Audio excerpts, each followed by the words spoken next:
Yo les amis, c'est Guilain, j'espère que vous allez bien. On se retrouve aujourd'hui pour une nouvelle vidéo, une petite critique du film Voleuse, réalisé par Mélanie Laurent, adapté, si je dis pas de conneries, d'un roman ou d'une BD, quelque chose comme ça, un truc qui a eu du succès et qui est très décrié pour son autrice, mais j'irai pas dans le détail parce que je connais pas du tout la chose.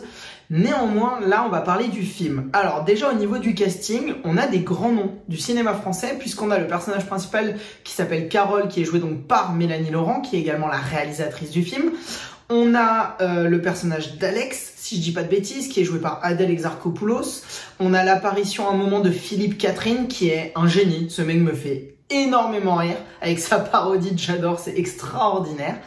On a également, alors faut que je retrouve son nom, Manon Brèche, qui est la troisième de ce groupe, donc qui interprète le personnage de Sam, et enfin évidemment dans le rôle de Marraine, la marraine, voilà, je vais vous expliquer l'histoire après, mais du personnage qui s'appelle Marraine, c'est Isabelle Adjani. Donc on a quand même un groupe de personnages surtout féminins français assez important.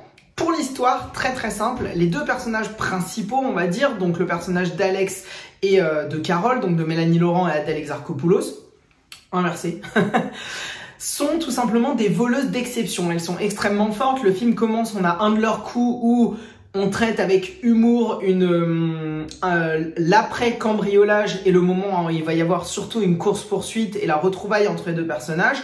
Elle donne l'argent, enfin les diamants au fameux personnage d'Isabelle Adjani. Et là, on comprend deux enjeux principaux. Le premier, c'est que ces deux personnages, et principalement celui de Mélanie Laurent, veut s'émanciper. Elle veut arrêter cette vie qu'elle a toujours eue et emmener avec elle sa meilleure amie, le personnage d'Adèle Exarchopoulos, Alex, avec elle. Et en plus de ça, deuxième petite chose, le personnage de Mélanie Laurent est enceinte. Au début et quasiment jusqu'à la fin du film, elle va d'ailleurs le cacher à sa meilleure amie.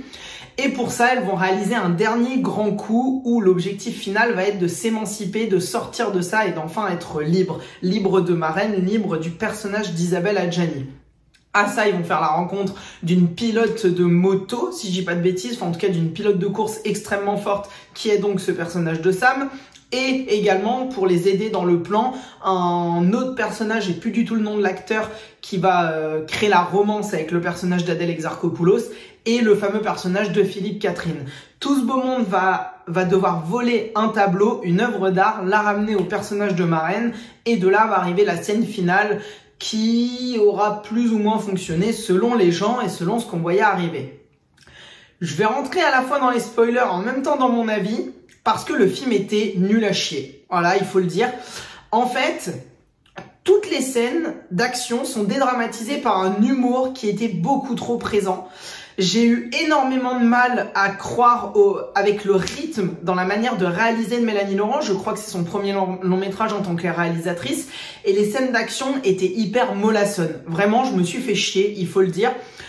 Les scènes sont beaucoup trop tournées à l'humour, sont beaucoup trop décontractées, surtout par rapport à ce qui se passe. Je pense par exemple au moment où le personnage de Sam va faire son premier coup, où elle doit piquer des données dans un ordinateur en mode mission impossible.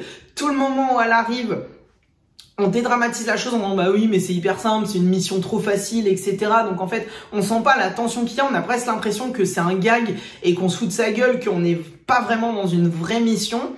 Et lorsqu'arrive le moment où elle fait une connerie et que l'alarme réagit, le personnage d'Adèle Exarchopoulos ne voit pas du tout la tension monter, elle sous-réagit à tout. En fait, on a l'impression que c'est trop facile pour elle. On veut nous les vendre comme trop fortes, sauf qu'elles font des conneries et de ces conneries, elles s'en sortent toujours avec humour et ça marche pas. Il y a des choses qui marchent pas là-dedans. Et la seconde chose, et ça j'ai un vrai problème, il y a ce problème qui est récurrent dans énormément de films. Barbie faisait le strict inverse cette année, c'est ce qui fait que Barbie a été acclamé et un film qui restera dans les mémoires d'énormément de personnes. C'est que pour créer des personnages féminins forts, au lieu de mettre des personnages féminins forts et plus intelligents que la moyenne dans un univers de personnes entre guillemets intelligentes, dans un univers comme le nôtre, il faut que tous les personnages masculins soient des abrutis ou des connards finis. Ça commence avec les deux personnages donc dans le lieu où ils vont ramener les diamants au début, là, ces deux drogués, où les deux sont deux abrutis misogynes comme pas permis, qui n'ont aucune subtilité. Après, on va avoir le personnage qui veut foutre sur la gueule d'Adèle Exarchopoulos, qu'elle va tuer à la fin, où là aussi le personnage est complètement ridiculisé sur la scène de combat où il se fait mettre complètement à nu puisqu'il va faire le combat entièrement nu et il va se faire complètement bolos, même s'il y a 2-3 coups qui font mal à Adèle Exarchopoulos dans l'ensemble. Voilà, le personnage de Philippe Catherine, même si c'est ses rôles assez habituels, encore que voyez le film La Plus Belle pour aller danser, où il joue un rôle extraordinaire pour l'un des meilleurs films français sortis cette année, une petite pépite, je vous le conseille, ma critique est d'ailleurs disponible dans le compte YouTube, je vous laisse aller voir. Mais du coup, le personnage de Philippe Catherine est un abruti fini. J'en ai marre de ces films où on ne sait pas traiter un personnage féminin. Pour pouvoir faire un bon personnage féminin, il n'y a pas besoin de ridiculiser tous les hommes qu'il y a autour. Au contraire, c'est en mettant ces personnages dans un environnement hyper fort où tous les personnages sont intelligents et que tu ressors du lot que tu crées un bon personnage. Et surtout, mettre toutes les femmes sont forcément trop fortes, des badass. Il y a aussi cette scène qui m'a rendu fou là-dessus, c'est le personnage de Sam. Quand on la rencontre sur le circuit, le Grand Prix de Monaco, où t'as le pilote qui est un débile, qui balance son casque, qui s'énerve contre tout le monde, qui se prend pas pour de la merde, et elle qui n'est pas une réelle pilote, où on n'a pas trop compris son rôle, qui va piquer la bagnole, faire le tour, dépasser, faire le meilleur temps, mais au final le gars, forcément parce que c'est un mec et qu'une femme a fait mieux qu'elle, il a un énorme ego, donc il dit bah tu sais quoi, t'as piqué ma bagnole, t'es viré. Et elle qui fait bah ok, pas de problème, je me casse. Bah non, déjà, elle aurait jamais rentré dans le véhicule de course juste parce que le mec s'énerve bêtement. Elle se serait pas fait virer, le mec aurait jamais réagi comme ça alors que c'est quelqu'un de son équipe. Enfin, c'est vraiment pour créer un personnage masculin débile qui en veut contre le monde, qui en veut contre les femmes, et elle essayer de la rendre forte. Sauf qu'en fait, la réaction de l'homme est tellement débile et disproportionnée qu'en fait, on se dit pas qu'elle est forte. On se dit juste que le pilote est un connard. On se dit pas que elle est puissante, même si elle bat le record et qu'on essaie de nous la vendre comme une super qui s'est super bien roulée sur un circuit de course, etc. Au bout du compte, vu qu'il n'y a jamais de course-poursuite avec elle du reste du film, puisqu'elle est toujours la pilote, mais il n'y a jamais de course-poursuite, la scène à la fin, elle est en moto en plein milieu de Paris, elle attend toute la scène, elle fait rien, elle sert à rien. La scène d'avant, elle se fait bouger par l'équipe de tournage, et au final, quand ils ont réussi à piquer l'œuvre, qu'est-ce qui se passe? Bah, ils partent juste très tranquillement, personne les poursuit parce que personne les a vus.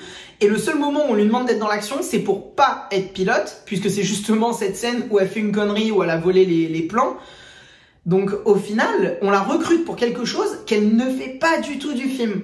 Et ça, c'est un gros problème, et c'est le problème global avec ce film Voleuse, c'est qu'il y a plein de choses qui sont lancées qui ne servent à rien. Le fait que le personnage de Mélanie Laurent tombe enceinte alors qu'on l'a jamais vu avoir une relation, il y a des choses qui sont lancées comme ça, qui sont un peu tenues à droite à gauche, qui mènent un peu nulle part. Il y a des choses qui sont posées, qui sont pas utilisées. Le personnage de Philippe Catherine qu'on te crée comme un personnage qui va gérer la mission, au final, tout le monde se fout de sa gueule parce que son plan est complètement débile. Les filles se mettent à faire n'importe quoi. T'as une équipe de tournage qui arrive, donc ça casse complètement l'attention.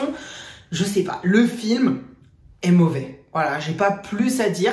C'est un film qui est sorti sur Netflix, donc déjà qui, de base, ne donne pas forcément trop envie de le regarder. Il y a un gros buzz qui est fait autour. C'est le 3e plus gros succès à l'international d'une production française après Lupin et je sais plus quoi. Peut-être, franchement, peut-être. Les deux actrices fonctionnent bien, les deux personnages fonctionnent bien, mais c'est l'univers qui est autour, le personnage d'Isabelle Adjani, c'est pareil. Alors là, c'est peut-être le moment qui m'a rendu le plus fou de ce film. Et je vais finir là-dessus.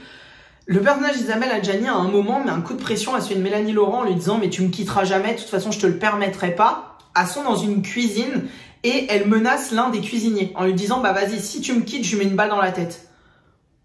On l'a jamais vu ce cuisinier. Mélanie Laurent le connaît pas, personne le connaît. Pourquoi elle refuserait de quitter pour juste une vie alors qu'avec Adèle Exarchopoulos, c'est des voleuses depuis des années, elles ont tué énormément d'hommes, même si de temps en temps elles les endorment, elles tuent aussi, on les voit d'ailleurs tuer à plusieurs moments. Le personnage de Mélanie Laurent, tout plein de sous-fifres à la fin du personnage d'Isabelle Adjani. Pourquoi, lui, spécifiquement, elle se met à pleurer, elle dit non, tu peux pas le tuer, c'est pas possible, non, ok, je refuse, je continue à bosser avec toi, j'accepte ton dernier plan. Bah non, en fait, non, elle en aurait rien à foutre, tue-les tous, les cuisiniers, s'il faut, ça changera rien, je les connais pas personnellement. Menace Adèle Exarchopoulos, menace Sam, si tu veux. Mais ces cuistots, on s'en fout, tout le monde s'en fout de ces cuistots. Et voilà, c'est ça le problème du film, c'est qu'en fait, il y a trop de choses qui ne vont pas, parce que c'est tout simplement un mauvais film. J'aime pas taper sur des films. Vous le savez, il y a des films où je vous en fais pas la critique parce que je les ai vus et c'était mauvais. Mais celui-là, j'aime défendre le cinéma français, j'ai énormément de critiques, je vous parlais de La plus belle pour aller danser, il y en a d'autres. J'aime vous parler, vous défendre le cinéma français.